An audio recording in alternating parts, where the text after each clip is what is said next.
Hello, ഇതാണ് jungle feast കേട്ടോ. ഇത് തട്ടേക്കാട് പക്ഷി സങ്കേതത്തിന്റെ അടുത്തായിട്ടുള്ള ഒരു റെസ്റ്റോറന്റ് ആണ്. നമ്മളിവിടെ ഒരു ഇതിന്റെ അകം കണ്ട് ഇന്റീരിയർ വർക്ക് എന്ന് വെച്ചാൽ സൂപ്പറാണ് കേട്ടോ. ഇതൊരു കാട്ടിനകത്ത് പോകുന്ന ഒരു ഫീലിങ്സ് ആണ് കേട്ടോ. ഇവിടെ ചെറിയ ചെറിയ മരങ്ങളും നല്ല രസമായിട്ട് നല്ല അതിൻ്റെ ഇടയിൽ കുഞ്ഞു കുഞ്ഞു ലൈറ്റുകളും അടിപൊളിയായിട്ടോ കാണാം. നല്ലൊരു വൈബ് തരുന്ന ഒരു റെസ്റ്റോറന്റ് ആയിരുന്നു കേട്ടോ. നമ്മൾ കാട്ടിനകത്തിരുന്ന് ഭക്ഷണം കഴിക്കുന്ന പോലത്തെ ഒരു ഫീലിങ്സ് ആയിരുന്നു. അടിപൊളിയാണ്. പിന്നെ മുള വെച്ചിട്ടുള്ള ഓരോ ക്യാബിനാണ്. നല്ല രസം കേട്ടോ കാണാൻ. ഒരു പ്രത്യേക ഒരു അന്തരീക്ഷം എന്ന് വെച്ചാൽ ഞാൻ ഇതുവരെയും കണ്ടിട്ടില്ല കേട്ടോ ഇങ്ങനെ ഒരു റെസ്റ്റോറൻറ്റ്. പിള്ളേരൊക്കെ നല്ല ആസ്വദിച്ച്, കാരണം നമ്മൾ കാട്ടിനകത്തൊക്കെ പോണ പിള്ളേർക്കൊക്കെ ഭയങ്കര ഇഷ്ടമായിരിക്കുമല്ലോ.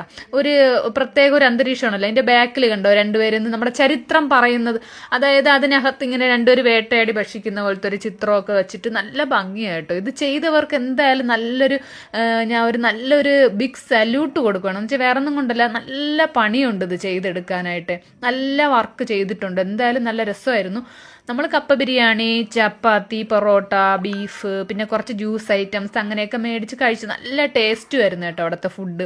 പിള്ളേരൊക്കെ നല്ല വൈബായിട്ടിരുന്ന് കഴിച്ചു. പിന്നെ നല്ലൊരു അന്തരീക്ഷം കൂടെ ആണല്ലോ, അതുകൊണ്ട് നല്ല രസമായിരുന്നു. എന്തായാലും പൊളി റെസ്റ്റോറൻറ്റ് കേട്ടോ. നല്ല അടിപ്പൻ റെസ്റ്റോറൻ്റ് ആയിരുന്നു ജംഗിൾ ഫീസ്റ്റ്. നിങ്ങൾ ഒരിക്കലും മിസ് ചെയ്യരുത്. അവിടെ പോവുകയാണെങ്കിൽ ഇവിടെ പോയി ഫുഡ് കഴിക്കണം കേട്ടോ. അടിപൊളി വൈബാണ്.